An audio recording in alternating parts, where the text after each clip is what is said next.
Hello out there. This is Howler Mouse, 47-year veteran of reading comic books, 15 years on YouTube. Oh my God, 15 years on YouTube. Anyway, so what we have here is the Doom Patrol. If you guys are subscribed, which I hope you are, if not, please hit that button below, hit the bell, and then share the video and give it a like if you please, because we're going to talk about a very cool comic right here and a very cool character. But anyway, Doom Patrol, right around the corner. Grant Morrison was still sort of new to American audiences. He was gaining a reputation with doing some weird and fantastic things on Animal Man and Doom Patrol. And like I said, his Doom Patrol, he had a long game. It got better and better. It started referencing itself. Um, Simon Bosley came on, started doing these fantastic covers. We got Flex Metallo, the Sex Men, some interdimensional travels, playing around with Cliff Steele and his brain. Kind of updating and doing some different things with classic Doom Patrol villains. And then in 1992, in issue number 53, we got a very cool issue that kind of explores a little bit of real life Doom Patrol lore, right? The Doom Patrol and Marvel's X-Men came out around the same time, back in the 60s, if you will, right? And a lot of people were trying to figure out who supposedly ripped off who with the coincidences. You had the mutants with Charles Xavier in a wheelchair, and then you had the Doom Patrol who came out and they had not the chief, their leader, also in a wheelchair, right?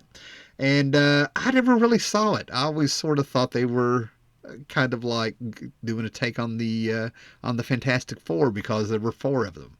There was Rita Farr, Cliff Steele, Negative Man, and the Chief, Elastigirl, for you people, and Robot Man. And of course, that's what Grant Morrison does. He actually sees it also. So what he does is that we have a take of the Doom Patrol if they were in the Silver Age Marvel. Okay, in the Silver Age Marvel era. Now, one of the things I want to point out is that this book came out around January of 1992. We're not quite there with Vertigo, but it's right around the corner. Doom Patrol would end up being Vertigo. But the Marvel Universe in 1992 was just 31 years old. It is 2025 when I'm making this video, okay? That was 33 years ago. So this book is now older than what the Marvel Universe was at the time. That blows my mind. So we have a great Shaky Kane cover here, thanks to YouTube and past OG YouTube channels talking about OG comic book YouTube, channels. I learned Shaky Kane is quite the artist, right? So that was very cool to know that I had seen Shaky Kane's artwork, right? So one of the characters that Grant Morrison had stuck into the Doom Patrol was Danny the Street. It is a sentient street that is able to teleport and travel around. And on this street, he has gun shops where he puts in very feminine, curtains and everything. There's people that actually live here, but in this issue, we have Danny the Street. This is the character, this whole street. It's able to teleport around.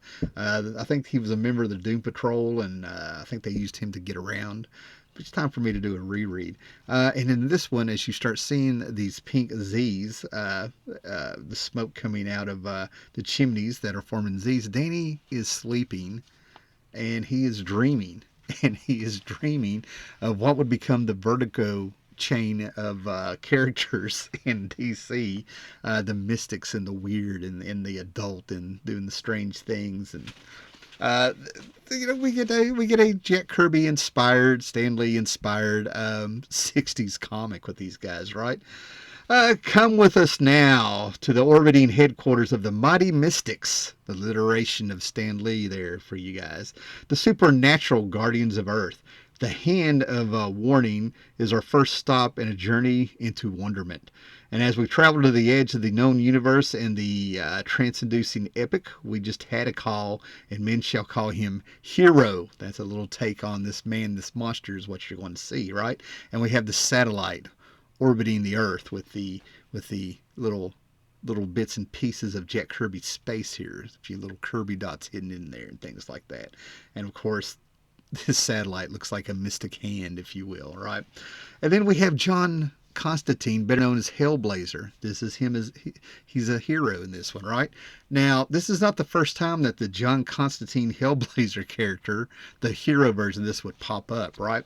He popped up in an issue of Swamp Thing during Mark Millar's run, right? I have that somewhere.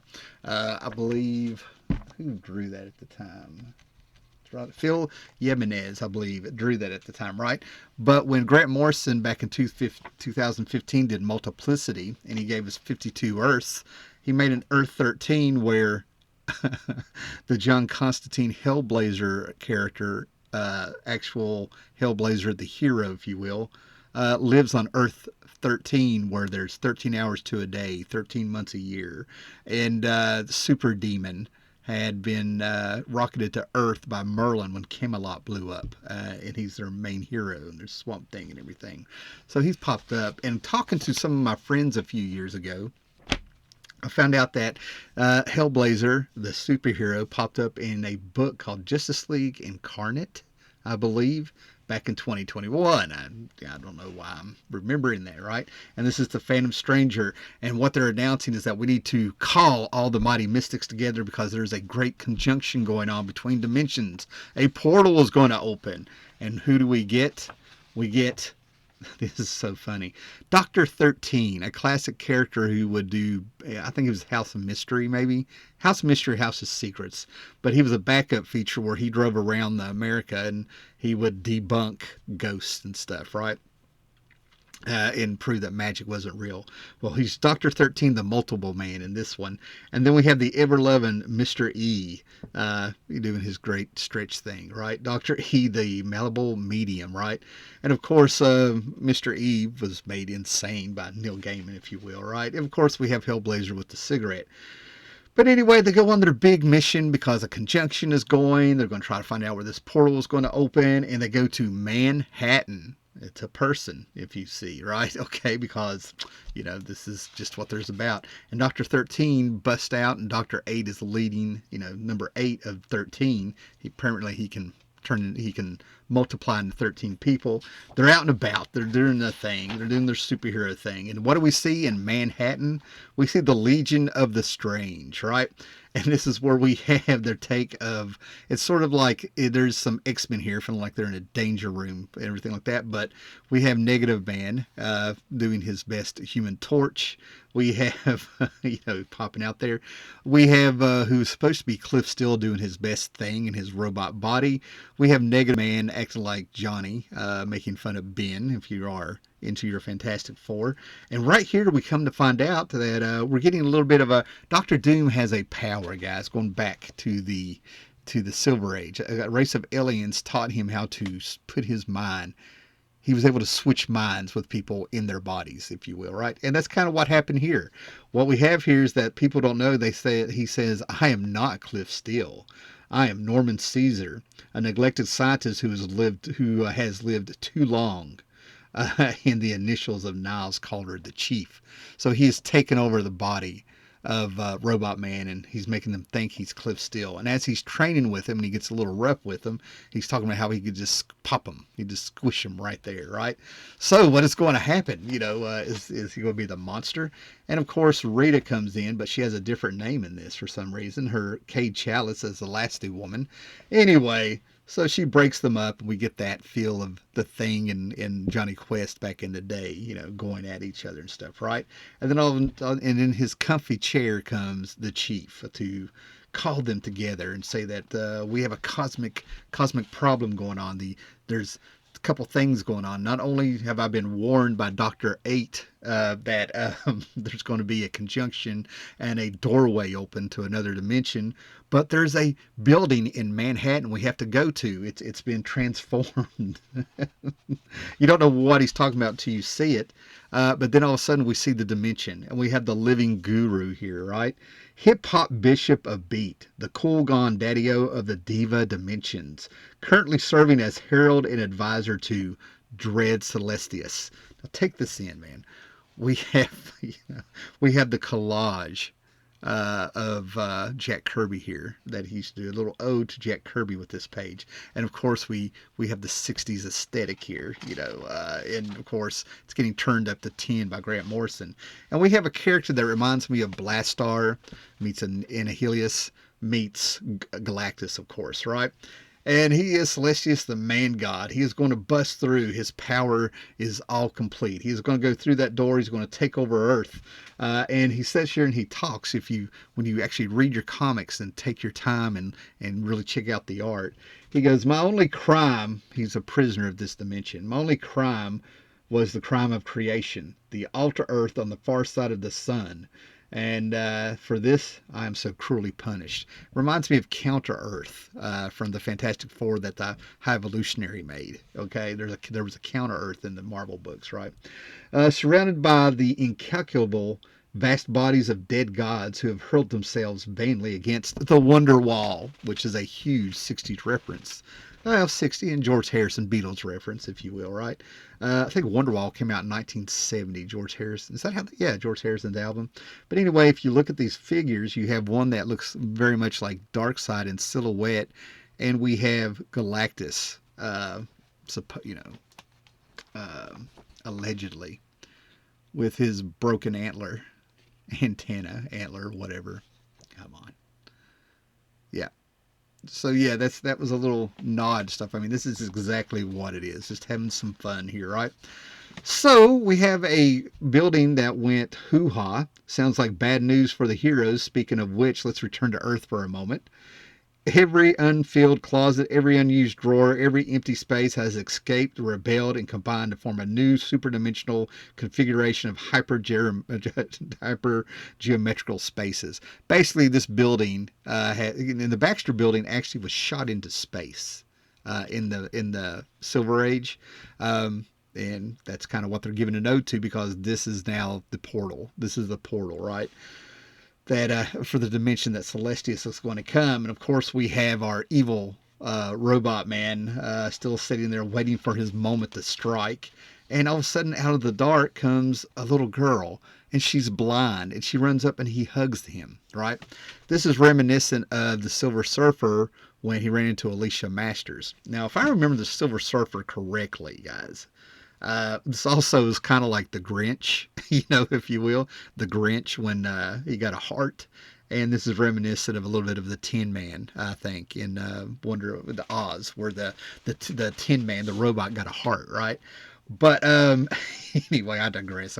Anyway, the Silver Surfer, the way I remember it, he was never really Norrin Rad. I got to go back and look this up and read my Epic collections or something. But it seems like I remember he was more of being pure power cosmic, a pure creation of Galactus, not so much Norrin Rad, if you will, right? And when he met Alicia Masters and she was blind as well, she invoked emotions within him, which is why he turned on Galactus, all because of a blind Alicia Masters. Well, here we have a blind little girl, right? So anyway, all these I think there's wallpaper with roses, and when the portal opens for Celestius, all these roses fly around, and he comes out and he yells, "I am free." And to be free, Galactus eats planets. Well, he needs to eat the flesh of someone who is native of that dimension so he can, you know, do a Big Trouble in Little China thing to where he becomes flesh in this, flesh of the dimension so he can stay there, right? And of course, where our bad guy now has gotten a heart, he turns into a hero. Thus, we go back to the title of this story, guys, okay? And men shall call him hero. This man, this monster, decides that this little girl is not going down. She will not be absorbed by Celestius, and they're going to fight Kirby style. And fight some more to where he knows he's going to have to sacrifice himself. He's going to have to push him through back into the dimension. Very much like the negative zone is what it reminds me of, right? But anyway, when they go through back into the portal, the little girl is exposed to the other dimension of the portal, and now she can see. And now we have our robot man who found his heart floating in space with Celestius, right? And all's in it ends well, if you will, and they tell you to come back next issue and stuff, right? And we get to Secrets of Manhattan, where we get a little bonus feature like they used to do in their annuals and stuff back in the day. Could that be a happy ending? I don't know. You may need to read the book. What I also like about this is the advertisements. Here's for Sandman number 19, and then this is when they were starting to really do the trades. The trades were taking off because of Sandman. So anyway, here's a advertisement for Sandman, where you can enter the realm of the Sandman, a monthly DC comic series. And the collected trade paperbacks are Preludes and Nocturnes, which collects issues 1 through 8. The Doll's House, which is 9 through 16. It's actually 8 through 16. They put the first appearance of Death in both of those trades. Dream Country, issue 17 to 20. And I actually have the first print of the Dream Country. Yeah, so they'd already come out and they didn't really print them out in order, right? So anyway, there you go. Make sure you like the video, subscribe, leave comments on the story down there if you saw anything else you want to comment on or any other ties to that Silver Age. And read your comics, hit the bell, share the video. And yeah, can't wait to see you again. Maybe I'll find another comic that's kind of cool to talk about. Later.